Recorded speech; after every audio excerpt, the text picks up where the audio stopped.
തിരുവനന്തപുരം മാനവീയൻ റോഡിലെ റാണിയെ കാണാതെ പോയിട്ട് ഏകദേശം 3 ആഴ്ചയായി.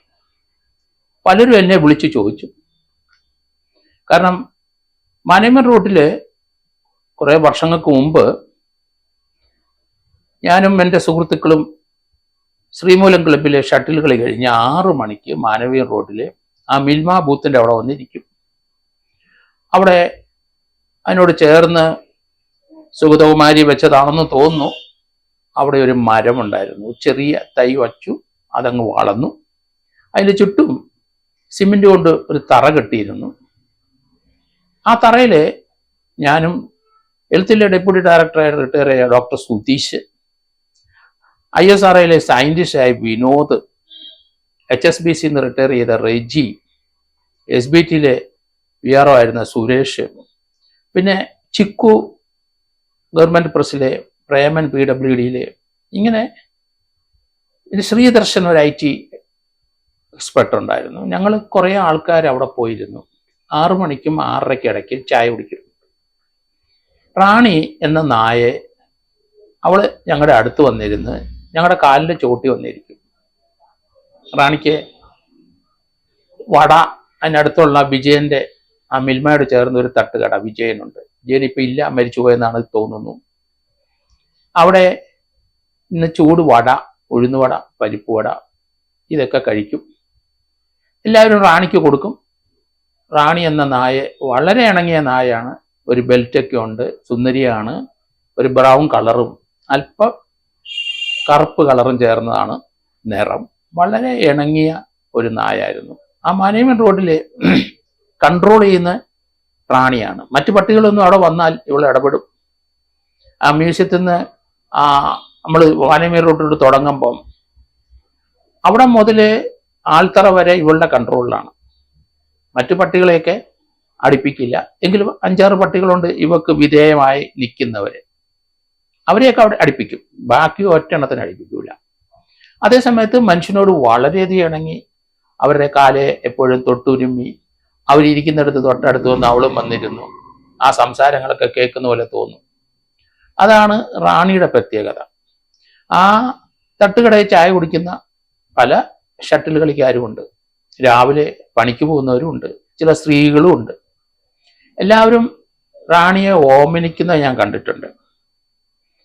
ഞാനും ഡോക്ടർ സുധീഷ് ഇരിക്കുന്നിടത്ത് തൊട്ട് ഞങ്ങളുടെ കാലിൻ്റെ കീഴിൽ വന്ന് അവൾ ഇരിക്കും. ഞങ്ങൾ പോകുന്നിടം വരെ അവിടെ വിട്ടുപോകില്ല. ഇടയ്ക്കിടയ്ക്ക് ചില വടയുടെ കഷ്ണങ്ങൾ, സ്വല്പം ചായ അവിടെ ഒഴിച്ചു കൊടുത്താൽ ചിലപ്പം കഴിക്കും. അത് മനുഷ്യനെ പോലെ നല്ല സുഹൃത്തായ ഒരു നായായിരുന്നു റാണി. ആ റാണിയെ കാണാതെ പോയി. ഞങ്ങളിപ്പം പലരും ഷട്ടിൽ കളി നിർത്തി. എങ്കിലും 1-2 പേര് എന്നോട് ചോദിച്ചു, സാർ അറിഞ്ഞില്ലേ റാണിയെ കാണാതെ പോയി? ഞാൻ പറഞ്ഞു, ഏത് റാണി? മാനവീയൻ റാണി. ശരിയാണ്. മനുഷ്യനോട് ആ ആൽത്തറയിലുള്ളവർ എല്ലാവരോടും ഇണങ്ങിക്കഴിഞ്ഞൊരു നായായിരുന്നു അത്. ആ നായയുടെ മുഖം ഇന്നും ഓർക്കുന്ന, അതിൻ്റെ പടമൊക്കെ സോഷ്യൽ മീഡിയയിലൊക്കെ വന്ന് ഞാൻ കണ്ടു. എൻ്റെ അടുത്ത് പലരും ഇപ്പോഴും ചോദിക്കുന്നുണ്ട്, സാറേ റാണിയെ കിട്ടിയോ? റാണിയുടെ ആരാധകർ കുറേ അധികം ആൾക്കാർ സ്നേഹിക്കുന്ന, ആ പട്ടിയെ സ്നേഹിക്കുന്ന, അല്ലെങ്കിൽ ആ നായയെ സ്നേഹിക്കുന്ന ആൾക്കാരെല്ലാവരും അവിടെ റാണി ഇപ്പം എവിടെയാണെന്നറിയാൻ അവരൊരു ശ്രമം നടത്തി. 10,000 രൂപ ഇനാം പ്രഖ്യാപിച്ചു അവർ. കോർപ്പറേഷൻ നായകളെ പിടിച്ചോണ്ട് പോകുന്ന എല്ലാ സ്ഥലങ്ങളിലും അവർ പോയി. 10-30 സ്ഥലങ്ങളിലായിട്ട് അവരെല്ലാം പോയി. അവിടെ എവിടെയെങ്കിലും റാണി ഉണ്ടോ അവിടെ മുഴുവൻ നോക്കിയിട്ട് അവർ ഇല്ല എന്ന് കണ്ടെത്തി. എന്നിട്ട് എന്നെ വിളിച്ചു പറഞ്ഞു, സാറേ നമുക്കൊന്ന് അന്വേഷിക്കണം. 2-3 ആഴ്ചയായില്ലേ. കൂടെ ആൾക്കാർ ആ റാണി എന്ന നായയെ ഓർമ്മ വരും. ആ ശ്വാനനെ തീർച്ചയായിട്ടും എല്ലാവരും സ്നേഹിക്കുകയും എല്ലാവരും ഇഷ്ടപ്പെടുകയും അവരുടെ ഒരു സുഹൃത്തായിട്ട് കാണുകയും ചെയ്യുന്നുള്ളതാണ്. ഒരു മനുഷ്യനെ കടിക്കുകയോ മറ്റു രീതിയിലുള്ള കൊരകൊരയ്ക്കോ ഒന്നും നമ്മൾ കണ്ടിട്ടില്ല. ആ വഴി നടന്നു പോകുന്ന 1-2 പേരെ കാണുമ്പോൾ ഇവള് പതിവില്ലാതെ കുരയ്ക്കും. അത് അവിടുന്ന് ഈ കുപ്പി വിറക്കുന്ന അങ്ങനെ ഒരു വേഷം അത്ര നല്ലതല്ലാത്തത് കൊണ്ട് ഇവൾ ഇടയ്ക്ക് പോയൊന്നു കുരച്ചിട്ട് പോരും. ഞങ്ങൾ തിരിച്ച് വിളിക്കും. ആ മനുഷ്യൻ അവിടുന്ന് കുപ്പികളെല്ലാം പെറുക്കിക്കൊണ്ട് പോകും. അവിടെ വൃത്തിയാക്കുകയും ചെയ്യും. അദ്ദേഹത്തിൻ്റെ ഒരു ജീവിത മാർഗവുമാണ്. അപ്പൊ ആ മനുഷ്യനെ കാണുമ്പോൾ മാത്രം ശകലം ശൗര്യം, അത് വേഷവിധാനത്തിനോടുള്ള എതിർപ്പായിരിക്കാമെന്ന് ഞങ്ങൾ കരുതുന്നു. എന്തായാലും ഈ നായയെ സ്നേഹിക്കുന്ന നല്ലൊരു വിഭാഗം ആൾക്കാർ തിരുവനന്തപുരത്തുണ്ട്. ആ ആൽത്തറയിൽ വന്ന് നൂറുകണക്കിന് ആൾക്കാരാണ് രാവിലെ ചായ കുടിക്കുന്നത്. അവർക്കെല്ലാവർക്കും ഈ നായയെ പരിചയമുണ്ട്, അടുപ്പമുണ്ട്, അവർക്ക് എന്തെങ്കിലും കൊടുക്കും. ആ ഒരു ഫുഡ് അല്ലെങ്കിൽ ആഹാരം അവിടെ കൊണ്ട് മാത്രം കഴിക്കും. പിന്നെ ആ ഹോട്ടലുകാർ, ആ തട്ടുകടക്കാരും ആ അവിടുത്തെ മിൽമ ബൂത്തുകാരും അവർക്ക് വൈകിട്ട് അല്ലെങ്കിൽ ഉച്ചയ്ക്കുള്ള ആഹാരത്തിൻ്റെ വീതം ഇവർക്ക് കൊടുക്കും. അപ്പോൾ സുഭിക്ഷമായിട്ട് റാണി അവിടെ കഴിയും. നല്ല ആരോഗ്യമുണ്ട്, നല്ല സൗന്ദര്യം, നല്ല വണ്ണമുണ്ട്. ഇടയ്ക്കിടയ്ക്ക് ബെൽറ്റ് പലരും മാറിയിടുന്നതും കണ്ടിട്ടുണ്ട്.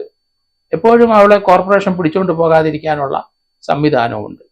പക്ഷെ എങ്ങോട്ട് പോയി എന്ന് ഒരു വിവരവുമില്ല. 10,000 രൂപ ഈ അവാർഡ് കൊടുക്കാവുന്നവരെ പറഞ്ഞു കഴിഞ്ഞു ആൾക്കാർ. അതൊക്കെ സോഷ്യൽ മീഡിയയിൽ നമ്മൾ കണ്ടു. എന്തുകൊണ്ടാണ് ഈ നായോട് ഇത്ര വലിയൊരു സ്നേഹം? കാരണം മനുഷ്യനോട് ഏറ്റവും അടുപ്പം കാണിക്കുന്ന ഒരു ജീവി തന്നെയാണ് നായ. പ്രത്യേകിച്ച് ഈ റാണി അവിടെ വരുന്ന മിക്കവാറും എല്ലാ ആൾക്കാരുമായിട്ട് നല്ല അടുപ്പവും പരിചയമാണ്. എല്ലാവരും അവളെ ആഹാരം കൊടുക്കും, അവളെ കൊഞ്ചിക്കും, അവളെ ദേഹത്ത് ഉരുമ്മും, അവരെ അടുത്ത് വന്ന് ഇവള് അവളുടെ മുഖം കൊണ്ട് അവരുടെ കാലിലൊക്കെ ഒന്ന് ഉരുമ്മി അങ്ങ് വിടുകയും ചെയ്യും. അപ്പൊ അത്ര നല്ല ഒരു ബുദ്ധിയുള്ള ഒരു നായായിരുന്നു. പക്ഷെ കാണാതെ പോയി. അപ്പൊ അതുകൊണ്ട് ഇനി അതിനെ കണ്ടെത്താനുള്ള ശ്രമം ആണ് ഇപ്പം ആൾക്കാർ നോക്കുന്നത്. ഏതായാലും നായ എനിക്ക് തോന്നുന്നത് പ്രായം 10-12 വർഷം കഴിഞ്ഞിരിക്കുന്നു. നല്ല പ്രായമായിട്ടുണ്ടെന്ന് ഞാൻ കരുതുന്നത്. മറ്റ് നായകൾ അവിടെ വന്ന് ഇവളെ ഓടിച്ച് അവിടുന്ന് കടത്താനായിട്ട് ശ്രമിച്ചാൽ നടക്കില്ല അത്. കാരണം അവിടെ ആൾക്കാരത് പ്രതിരോധിക്കും. രാത്രിയും പകലും ഒക്കെ ഉണ്ട് അവിടെ. ഈ നായ അവിടെ തന്നെയാണ് ഉറങ്ങുന്നത്. മഴ പെയ്ത് കഴിഞ്ഞാൽ ആ വിജയന്റെ തട്ടുകട ഷീറ്റിട്ടതിൻ്റെ അടിയിൽ കയറി കിടക്കും. വളരെ, കാരണം അവർക്കും ഒരു ഈ നായ ഒരിക്കുന്നതുകൊണ്ട് രാത്രി കള്ളന്മാരോ ആരെങ്കിലും എടുക്കാൻ വന്ന ഇവിടെ അംഗീകരിക്കത്തില്ല, ഇവള് സമ്മതിക്കത്തില്ല. അവർക്കും ഒരു പ്രൊട്ടക്ഷൻ ആയിരുന്നു. എന്തായാലും റാണി എന്ന നായയെ കണ്ടെത്തുമെന്നാണ് ഞാൻ കരുതുന്നത്. പക്ഷേ അത് ജീവനോടെ ഉണ്ടെങ്കിൽ കണ്ടെത്തുമായിരിക്കാം. പക്ഷേ അവള് ഇത്രയും പ്രായമായി അവിടെ വിട്ടുപോയോ അല്ലെങ്കിൽ എന്തെങ്കിലും അപകടം സംഭവിച്ചിട്ടുണ്ടോ എന്നൊക്കെ സംശയമുണ്ട്. കാരണം എങ്ങുമില്ല, ആരും പിടിച്ചുകൊണ്ട് പോയില്ല കോർപ്പറേഷനും. അതുപോലെ ഇവളെ സ്നേഹിക്കുന്ന ആരെങ്കിലും തട്ടിക്കൊണ്ടു പോകാനുള്ള സാധ്യതയും നമുക്ക് തള്ളാൻ ഒക്കില്ല. ഏതായാലും നോക്കട്ടെ, റാണിയെ മാനവീയ വീതിയിലെ ഈ റാണിയെ നമുക്ക് ലഭിക്കുമോ ഇല്ലയോ എന്ന് നമുക്ക് നോക്കാം.